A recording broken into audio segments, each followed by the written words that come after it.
Hello viewers, आप देख रहे हैं मेरा YouTube channel professor Salim academy. आज हम चैप्टर नंबर 8 के लेक्चर थर्ड पे बात करेंगे और ये बहुत इंटरेस्टिंग टॉपिक है जो कि फिक्स कॉस्ट और वेरिएबल कॉस्ट पे बेस करता है। और सेकंड है explicit cost versus implicit cost. ये चैप्टर हमारा चल रहा है प्रोडक्ट कॉस्ट एंड रेवेन्यू, और इस प्रोडक्ट कॉस्ट रेवेन्यू में से हम आज जो है वो कॉस्ट वाले पार्ट पे डिस्कस करेंगे। और जो कॉस्ट की डिफरेंट टाइप्स होती हैं, लेकिन आज हम जिस लेक्चर में जो टाइप्स को डिस्कस करेंगे, तो सबसे पहली टाइप जो है वो फिक्स कॉस्ट है। इस तरह से हम वेरिएबल कॉस्ट की बात करेंगे। इसके बाद हम इम्प्लिसिट कॉस्ट और एक्सप्लिसिट कॉस्ट की बात करेंगे। तो स्टार्ट करते हैं सबसे पहले fix cost versus variable cost के बारे में। बेसिकली ये कॉस्ट के जो चैप्टर है, ये कॉस्ट का जो टॉपिक है, ये किसी भी फर्म के लिए, किसी भी बिजनेस पर्सन के लिए बड़ा इंपॉर्टेंट रोल प्ले करता है। क्योंकि उसकी पूरी की पूरी प्रोडक्शन जो है, इसकी पूरी प्रोडक्शन लाइन जो है, वो अगर कॉस्ट बढ़ने की वजह से भी उसको प्रॉब्लम फेस करनी पड़ती है, और वो कॉस्ट को जब रिड्यूस करता है तो उसकी प्रॉफिट मेकिंग के अंदर बड़ा अच्छा एक इफेक्ट आता है। तो किसी भी पर्सन के लिए जो कारोबार कर रहा है, उसके लिए इस कॉस्ट के बारे में, इस कॉस्ट पे नजर रखना, इस कॉस्ट को मैनेज करना, इस कॉस्ट को कंट्रोल करना बड़ा जरूरी होता है। तो हम जान लेते हैं कि फिक्स कॉस्ट और वेरिएबल कॉस्ट का क्या रिलेशनशिप होता है। सबसे पहला पॉइंट है कि फिक्स कॉस्ट वो कॉस्ट होती है जो प्रोडक्शन के चेंज होने के साथ चेंज नहीं होती, बल्कि फिक्स रहती है। जबकि वेरिएबल कॉस्ट वो कॉस्ट होती है जो प्रोडक्शन के बढ़ने के साथ साथ, यानी चेंज होने के साथ साथ, ये भी चेंज होती जाती है। मिसाल के तौर पे, अगर कोई प्रोड्यूसर 100 यूनिट प्रोड्यूस कर रहा है, इसके बाद वो 110 यूनिट प्रोड्यूस कर रहा है, इसके बाद 120 यूनिट प्रोड्यूस कर रहा है, तो जैसे जैसे उसकी यूनिट्स की जो वॉल्यूम है वो बढ़ता जाएगा, यानी कि आउटपुट उसका बढ़ता जाएगा, तो हर यूनिट पे आने वाली कॉस्ट भी बढ़ती चली जाएगी। तो इस तरह की कॉस्ट को हम कहते हैं वेरिएबल कॉस्ट। जबकि फिक्स कॉस्ट वो कॉस्ट होती है जो कि वॉल्यूम ऑफ आउटपुट के साथ चेंज नहीं होती, जो कि वन टाइम कॉस्ट होती है, वो चेंज नहीं होती, वो रिमेन सेम रहती है। इसका हम सेकंड पॉइंट डिस्कस कर लेते हैं। सेकंड पॉइंट में कहा जा रहा है कि कोई भी बिजनेस हो, उसको जो फिक्स कॉस्ट होती है वो उसको बेयर करनी पड़ती है। अगर आप प्रोडक्शन को कंटिन्यू करते हैं तब भी, प्रोडक्शन को स्टॉप कर देते हैं तब भी, या आप प्रोडक्शन नहीं भी करते तब भी आपको फिक्स कॉस्ट को बेयर करना पड़ता है। ये ऐसी कॉस्ट होती है जिसके बगैर आप प्रोसेस आगे नहीं कर सकते। जनरली फिक्स कॉस्ट जो होती है वो शॉर्ट रन जो प्रोडक्शन होती है, उसमें इस फिक्स कॉस्ट को किसी भी पर्सन को, कारोबारी शख्स को फेस करना पड़ता है। जबकि जो वेरिएबल कॉस्ट होती है, इसको बिजनेस को आप सस्पेंड भी कर दें तो इसकी जो कॉस्ट है वो खत्म हो जाती है, जीरो हो जाती है। तो इसके हम कह सकते हैं कि वेरिएबल कॉस्ट वो कॉस्ट होती है जो बिजनेस ऑपरेशन के बढ़ने के साथ बढ़ती है, कम होने के साथ कम होती है, और बिजनेस ऑपरेशन को अगर हम स्टॉप कर दें तो ये कॉस्ट भी रुक जाती है। अगला पॉइंट हम डिस्कस करते हैं वो है इसकी एग्जाम। हम फिक्स कॉस्ट और वेरिएबल कॉस्ट की कुछ एग्जांपल्स को डिस्कस कर लेते हैं। सबसे पहले है रेंट ऑन बिल्डिंग। बिल्डिंग पे किसी भी पर्सन को, कोई ऑफिस है उसका, कोई उसकी फैक्ट्री है और उसने वो रेंट पे ली है, तो वो उस बिल्डिंग का, उस ऑफिस का वो रेंट पे करना पड़ेगा। अब वो रेंट जो है वो फिक्स होता है, इसलिए वो फिक्स कॉस्ट में आता है। मिसाल के तौर पे उस बिल्डिंग के अंदर आप पूरे महीने के अंदर 1,000 यूनिट प्रोड्यूस करें या आप 500 यूनिट प्रोड्यूस करें, आप यूनिट्स को बढ़ाएं या यूनिट्स को कम प्रोड्यूस करें, दोनों सूरतों में आपको बिल्डिंग का रेंट उतना ही पे करना पड़ेगा। तो ये प्रोडक्शन के लिए, या ये उस बिजनेस पर्सन के लिए जो कॉस्ट है शॉर्ट रन में, वो फिक्स कॉस्ट कहलाएगी। इसी तरह से interest on the long run debts, कि अगर आपने कर्जा लिया हुआ है और कर्जा की अदायगी भी करनी है, और उस पर जो है वो मार्कअप, जिसको हम इंटरेस्ट कहते हैं, वो भी पे करना है, तो भी एक लॉन्ग टर्म में वो एक फिक्स रेट के साथ आपको पे बैक करना पड़ता है। तो ये भी फर्म के लिए फिक्स कॉस्ट में कैटेगरी में आती है। इसके बाद जो एम्प्लॉय की सैलरीज है, वो आपको सैलरीज पे करनी पड़ेगी। जो काम के लिए एम्प्लॉय को हायर किया है, वो काम आप 100% लें उससे, या 90% लें, या 80% लें, आपकी सैलरी जो तय हुई है बाय मंथ, वो आपको पे करनी पड़ेगी। अपने फैक्ट्री, अपने कारोबार के रिस्क को प्रोटेक्ट करने के लिए आप जो इंश्योरेंस करवाया है, इंश्योरेंस का प्रीमियम आपको फिक्स देना पड़ता है। इवन इंश्योरेंस आप क्लेम करें, इंश्योरेंस क्लेम ना हो सके, दोनों सूरतों में आपको इंश्योरेंस का जो प्रीमियम आपको फिक्स होता है वो पे करना पड़ता है। इस तरह डेप्रिसिएशन, आप मशीन को पूरे साल 10 महीने इस्तेमाल करें, 6 महीने इस्तेमाल करें, या पूरे 12 महीने इस्तेमाल करें, जो डेप्रिसिएशन है वो वन टाइम चार्ज हो जाता है, जो कि फिक्स होता है। तो ये कुछ एग्जाम्पल थी फिक्स कॉस्ट के हवाले से। अब हम बात कर लेते हैं वेरिएबल कॉस्ट की एग्जाम्पल्स की। डेली वेजेस, आपने अपने लेबर को कहा कि आपने यूनिट प्रोड्यूस करने हैं। अब लेबर अगर 100 यूनिट प्रोड्यूस कर रहा है तो उसकी जो वेज होगी, उसकी जो तनख्वाह होगी, वो 100 यूनिट के लिहाज से होगी। अगर वो 90 यूनिट पे करेगा तो उसकी जो वेज होगी वो 90 की होगी। तो जितने वो यूनिट्स को प्रोड्यूस करेगा उसकी वेज उस लिहाज से ज्यादा या उस लिहाज से कम हो जाएगी। तो ये वेज वेरी कर रही है, इसलिए ये वेरिएबल कॉस्ट के अंदर आएगी। इसके साथ साथ फ्यूल कॉस्ट है।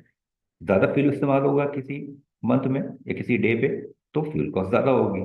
किसी मंथ या डे पे फ्यूल कम इस्तेमाल होगा तो फ्यूल कॉस्ट कम हो जाएगी। तो ये वेरी करेगी कॉस्ट, तो इसको इसलिए इसलिए फ्यूल कॉस्ट को हम जो है वेरिएबल कॉस्ट में रखते हैं।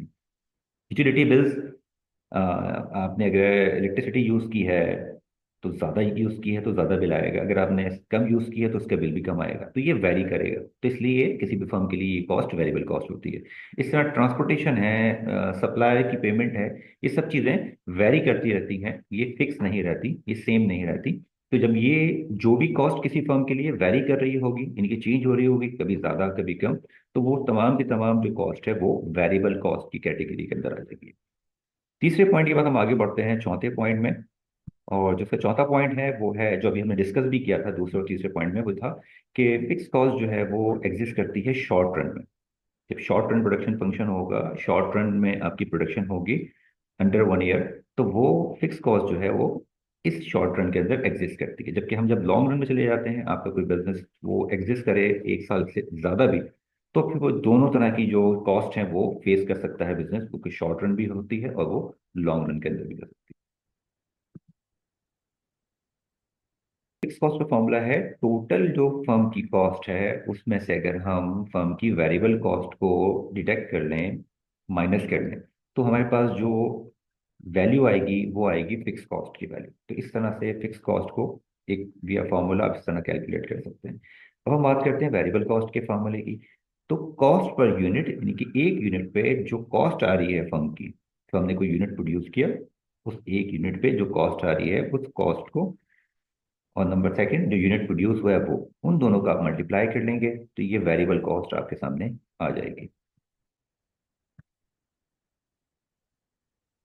नंबर 6 और लास्ट पॉइंट जो फिक्स कॉस्ट और वेरिएबल कॉस्ट का है उसको समझ लेते हैं। ये एक डायग्राम के जरिए से हम वेरिएबल और फिक्स कॉस्ट को ज़्यादा अच्छा और बेहतर समझने की कोशिश करते हैं। लेकिन अगर आप और करें तो ये वेरिएबल कॉस्ट का कर्व जो है वो left to right upward move कर रहा है, जो ये प्रूव कर रहा है कि एक्स एक्सिस पे जो सेल है वो भी इंक्रीज हो रही है, और वाई एक्सिस पे जो अमाउंट है, जो कॉस्ट है, वो भी इंक्रीज हो रही है। तो अगर आप दोनों साइड पे फोकस करें, वाई एक्सिस पे भी और एक्स एक्सिस पे, तो दोनों जो हमारे वेरिएबल हैं दोनों यूनिट पे, वो दोनों वेरिएबल इंक्रीज हो रहे हैं, जिसकी वजह से ये जो वेरिएबल कॉस्ट है ये लेफ्ट टू राइट अपवर्ड की जानिब मूव कर रही है। तो ये एक सिंपल इसकी इंडिकेशन है कि जब भी cost left to right upward move कर रही हो तो ये वेरिएबल कॉस्ट की कैटेगरी में आती है। अब हम फिक्स कॉस्ट की बात कर लेते हैं। देखिए फिक्स कॉस्ट में क्या है, ये पूरी रेड लाइन जो है वो स्ट्रेट जो है वो हॉरिजॉन्टल एक्सिस पे लगी हुई है। इसका मतलब क्या हुआ कि प्रोडक्शन आपने, जो सेल प्रोडक्शन है, जो सेल वॉल्यूम है आपका, वो इंक्रीज हो रहा है 50 से 100, 100 से 150, 200। तो जितने भी आपने यूनिट्स को प्रोड्यूस किया है, आपका आउटपुट प्रोड्यूस हुआ है, कम या ज्यादा, दोनों सूरतों के अंदर जो फर्म की फिक्स कॉस्ट है वो रिमेन सेम रही है, इंटैक्ट रही है, उसमें कोई चेंजिंग नहीं हुई है। तो इस तरह का ग्राफ आप देखें, कोई डायग्राम आपके सामने आए तो आप समझ जाएं कि ये फिक्स कॉस्ट का एक कर्व बना हुआ है। फिक्स कॉस्ट वेरिएबल कॉस्ट समझने के बाद अब आगे मूव करते हैं और हम आगे बात करते हैं एक्सप्लिसिट कॉस्ट और इम्प्लिसिट कॉस्ट के हवाले से। जो एक्सप्लिसिट कॉस्ट होती है, इसका पहला पॉइंट लिखा हुआ है पेमेंट, यानी जो रिसोर्स फर्म के रिसोर्सेज हैं वो रिसोर्सेज आप आउटसाइडर को दें। तो ये एक्सप्लिसिट कॉस्ट है। मिसाल के तौर पे फर्म की जो रिसोर्सेज हैं उसमें से जो पेमेंट की जा रही है सप्लायर को, जो एम्प्लॉय को सैलरी पे की जा रही है, जो ट्रांसपोर्टेशन की कॉस्ट हो रही है, ट्रांसपोर्टर को पेमेंट की जा रही है, तो ये तमाम जो रिसोर्सेज फर्म के हैं वो पेमेंट जो है वो आउटसाइडर को दी जा रही है। तो ये एक्सप्लिसिट कॉस्ट की कैटेगरी में आती है। जब हम बात करते हैं इम्प्लिसिट कॉस्ट की, तो it consist of the firm on resources, जो फर्म के अपने रिसोर्सेज हैं और अपने रिसोर्सेज पे जो कॉस्ट आ रही है वो इम्प्लिसिट कॉस्ट की कैटेगरी में आती है। जब इसके दूसरे पॉइंट पे आते हैं, इसमें लिखा हुआ है it is a monetary payment to outsider resources. अभी हमने पॉइंट 1 में डिस्कस किया कि जो भी फर्म के रिसोर्सेज हैं वो आउटसाइडर को पे किए जाएं तो वो एक्सप्लिसिट कॉस्ट में आती है। नंबर सेकंड जो है पॉइंट इम्प्लिसिट कॉस्ट का, ओनर फर्म को सर्विस दे रहा है और सर्विस के अगेंस्ट वो सैलरी ड्रॉ कर रहा है, तो वो जो सर्विस के अगेंस्ट सैलरी ड्रॉ कर रहा है वो monetary reward on resources inside the resources में आ रहे हैं। तो ये इनसाइड द रिसोर्सेज जो भी मॉनेटरी पेमेंट या रिवॉर्ड मिलेगा वो इम्प्लिसिट कॉस्ट में आएगा। तो ये बहुत माइनर डिफरेंस है दोनों के अंदर, लेकिन ये आपको बहुत अच्छी तरह समझना पड़ेगा। नंबर थर्ड पॉइंट में है, तो ये बहुत आपके लिए इंपॉर्टेंट नंबर थर्ड पॉइंट है, क्योंकि इसमें तमाम एग्जांपल्स जो है वो मेंशन की हुई है। सबसे पहले अगर आते हैं एक्सप्लिसिट कॉस्ट के एग्जांपल पर, लिखा हुआ है सैलरी एंड वेज। आपकी फर्म में जो भी लेबर काम कर रही है वो सर्विसेज के अगेंस्ट आप उसको रिवॉर्ड पे करते हैं, फाइनेंशियल रिवॉर्ड पे करते हैं। तो उसको जो सैलरी दे रहे हैं, उसको जो वेज दे रहे हैं, वो फर्म के रिसोर्सेज से दे रहे हैं, तो ये एक्सप्लिसिट कॉस्ट में आती है। फिर सप्लायर ने आपको रॉ मटेरियल प्रोवाइड किया है ताकि आप गुड्स एंड सर्विसेज को प्रोड्यूस कर सकें, तो आप उसको पेमेंट कर रहे हैं उस रॉ मटेरियल के अगेंस्ट, तो ये भी एग्जांपल एक्सप्लिसिट कॉस्ट में आती है। तो आपने यूज़ की हैं, वो आपने इलेक्ट्रिसिटी यूज़ की हो, आपने जो है वो टेली कम्युनिकेशन यूज़ की हो, या और कोई सर्विस यूज़ की हो, तो उसकी जब आप पेमेंट करेंगे तो फर्म के तमाम रिसोर्सेज से ही करेंगे, तो ये एक्सप्लिसिट कॉस्ट में आएगा।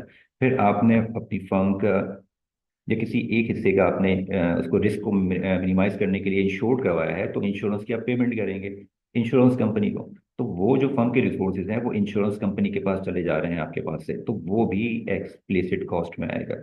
इस तरह से आप गवर्नमेंट को टैक्स पे करते हैं, ड्यूटीज पे करते हैं, तो ये भी फर्म के रिसोर्सेज एक तरह से आउटसाइड द फर्म जा रहे हैं, तो ये भी एक्सप्लिसिट कॉस्ट में आएगा।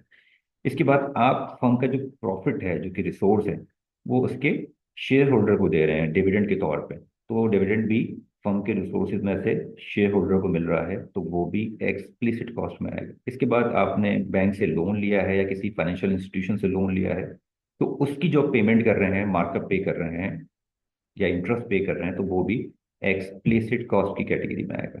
अब हम बात कर लेते हैं इम्प्लिसिट की। जो ऑनर है फर्म का, वो अपनी फर्म को सर्विस दे और सर्विस के अगेंस्ट वो सैलरी ड्रॉ कर ले, तो वो इम्प्लिसिट कॉस्ट में आएगा। इस तरह से ये भी हो सकता है कि जो ऑनर है वो अपनी जो इन्वेस्टमेंट कर रहा है, कैपिटल लेके आ रहा है, उस पर जो इंटरेस्ट या मार्कअप चार्ज कर रहा है, उस पर जो पैसा लेके जा रहा है फर्म से, तो वो इम्प्लिसिट कॉस्ट है। इसकी वजह ये होती है कि अगर वो ऑनर यहाँ इन्वेस्टमेंट करने के बजाय किसी बैंक में पैसा रखे या किसी फाइनेंशियल इंस्टीट्यूशन में इन्वेस्ट करे, तो उसको वहां से अच्छा खासा रिटर्न यानी कि मार्कअप मिलता है।